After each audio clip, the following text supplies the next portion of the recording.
간단한 서양 철학사 슬리피 할로우와 철학의 시작. 철학을 처음 시작한 탈레스. 철학의 시작은 어디일까? 처음으로 철학을 시작한 사람은 누구일까? 이 문제에 대한 철학계의 정설은 탈레스이다. 탈레스는 밀레토스 학파라고 불리는 철학자들의 선두주자이며 통상 철학의 시조라고 알려져 있다. 탈레스는 BC 6세기경의 사람, 즉 2500년 전에 살았던 인물이다.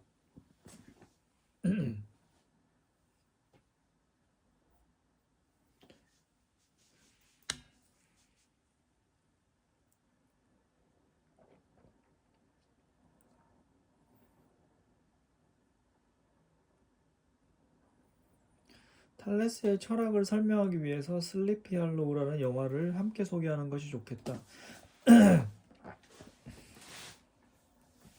나는 이 영화를 별다른 지식 없이 극장에서 봤는데 나중에 알고 보니 감독이 가위손, 유령 신부 등을 만든 팀 버튼이었다. 팀 버튼 감독은 환상적이면서도 동화적이고 아름다운 독특한 분위기를 잘 연출한다. 슬리피 할로우 역시 그렇다.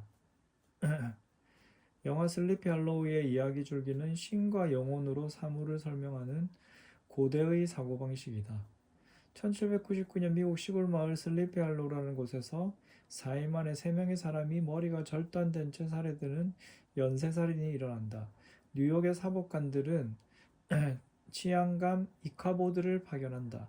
합리적 사고의 소유자인 이카보드는 조사 과정에서 자신의 사고방식으로는 납득할 수 없는 이야기를 듣게 된다. 마을 사람들의 이야기에 따르면 연쇄살인 용의자는 29년 전에 죽은 독일 용병이었다. 그는 자신의 살인 욕망을 채우기 위해서 싸우는 자였다. 닥치는 대로 사람들의 머리를 자르는 흉악한 자였는데 마침내 마을 근처의 숲속에서 미국 군인들에게 죽임을 당했고 그의 머리 역시 잘려나갔다고 한다. 그 독일 용병이 숲에서 다시 깨어나 살인을 저지르고 있다고 마을 사람들은 믿고 있었다. 합리적 이성을 신뢰하는 치안감 이카보드는 그런 마을 사람들의 이야기를 귀담아 듣지 않지만 영화 속의 이야기는 실제로 사악한 마법에 의해서 다시 무덤에서 깨어난 독일 용병이 연쇄살인을 하는 것으로 드러나는데 슬리피 할로우 이야기가 흥미로운 것은 그 속에 마법이나 귀신을 믿는 과거의 신화적 사고와 합리적 이성과 분별력을 믿는 근대적 사고가 결합되어 있다는 점이다. 먼저 주인공이자 치안감으로 등장하는 이카보드는 합리적이고 이성적인 사고를 보여준다. 이것은 철학의 토대이다. 또 다른 목 잘린 살인사건이 일어나자 이카보드는 그 시체를 부검한다. 화학물질을 뿌려서 목이 한 칼에 잘려나간 것을 확인하고 자신이 개발한 돋보기 안경으로 검시해 목을 자른 칼이 불에 달궈진 것처럼 뜨거웠다는 사실 등을 추론한다. 그 반대편 악당은 사악한 마법으로 29년 전에 죽은 살인마를 깨워내는 사람이다. 죽음에서 깨어나 마을 사람들의 목을 자르는 목이 없는 독일 기병도 악당 편에 서 있다. 이 둘은 신화적 사고를 대변한다. 단지 등장인물말이 아니라 슬리피 할로우의 사건 전개 자체도 신화적인 사건과 근대적인 합리적 인과관계를 모두 가지고 있다. 29년 전에 죽은 잔인한 독일 기병이 사람들을 실제로 해친다는 이야기는 신화적이다. 이에 반해 주인공 이카보드가 처음에는 캐트리나를 의심했다가 논리적 추론을 통해서 범인을 추리해내고 사건 해결의 열쇠를 찾아내는 과정은 합리적인 인과관계이다. 철학의 역사는 슬리피 할로우처럼 신화적이고 미신적인 사고와 합리적이고 이성적인 사고의 경계선에서 시작한다. 아니, 철학의 시작으로 이 경계선이 생겨났다고 해야 할지도 모른다. 탈레스라는 사람이 미신적이고 신화적인 사고방식에서 합리적이고 근대적인 사고방식으로의 변화를 최초로 시도함으로써 철학이 시작된 것이다. 그러므로 탈레스의 철학을 이해할 때 이런 관점에서 이해하지 않는다면 지금도 철학자들이 탈레스의 철학을 중요하게 다루는 이유를 이해할 수 없다. 그리고 그것은 곧 탈레스를 정확히 이해하지 못하는 것이 된다. 그럼 탈레스는 어떤 생각을 했나? 변화 배후에 무언가가 있다. 탈레스 철학은 다음의 말로 흔히 설명된다.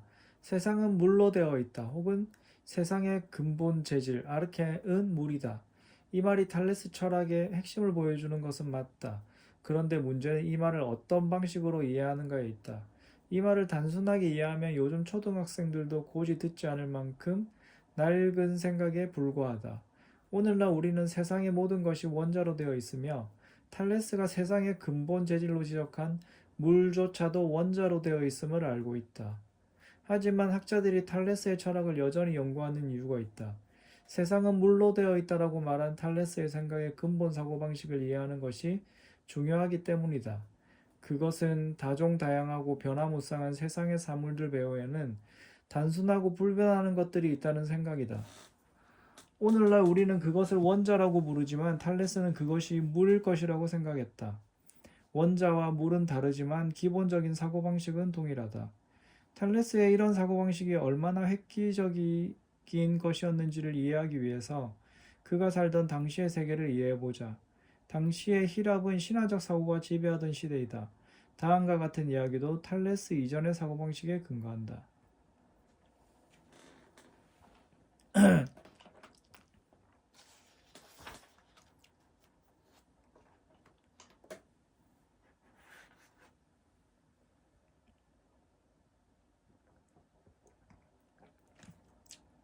천지 창조와 신들의 계보에 대하여 서술한 헤시오도스의 신통기에 따르면 최초로 무한한 공간인 카오스가 생기고 뒤를 이어 대지의 여신 가이아와 모든 물질을 서로 결합 생성하게 하는 정신적인 힘인 에로스가 생겨났다.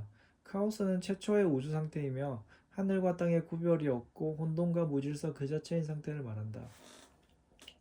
이 카오스는 형태없는 혼란 덩어리요 한 사물에 불과하지만 그 속에는 여러 사물들의 씨가 잠자고 있었다. 카오스로부터 닉스, 밤과 에레보스, 어둠이 태어났다. 닉스는 밤하늘의 맑은 어둠이고 에레보스는 땅속의 칠흑 같은 어둠이다. 이들은 서로 어울려 맑은 대기인 아이테르, 창공과 헤메라, 낫을 낳았다. 이렇게 해서 카오스로부터 모든 천체가 운행할 우주의 드넓은 어둠과 낮과 밤의 세계가 생겨났다. 이렇게 형태와 모양이 갖춰진 질서정연한 우주의 모습이 코스모스이다. 이 신화는 세상이 어떻게 만들어지는지에 대해서 설명한다. 아주 옛날의 사람들은 아마도 이런 이야기를 곧이곧대로 믿었을 것이다. 그런데 탈레스는 이와는 근본적으로 다른 방식으로 생각하고 신화적인 방식이 아닌 다른 방식, 학문적인 사고방식으로 세상에 대해서 설명하려고 했다. 탈레스가 생각한 방식은 이렇다. 이 세상이 다종다양한 것들을 포함하고 있지만 그 바탕에는 뭔가 단순한 것이 있을 것이다. 그것이 무엇인지 알아낸다면 세상을 이해하게 될 것이다.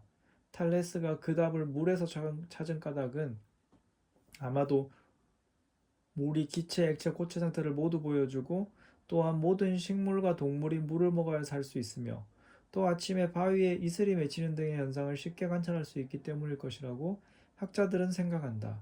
탈레스는 오늘날 말하는 과학적인 방식으로 세상에 대해서 생각한 최초의 사람이었다. 그 사고방식이 현대 과학의 사고방식에 여전히 유지되고 있다. 이것이 가장 중요하다. 세상은 물로 되어 있다는 탈레스 철학. 단순해 보이지만 만만치 않다.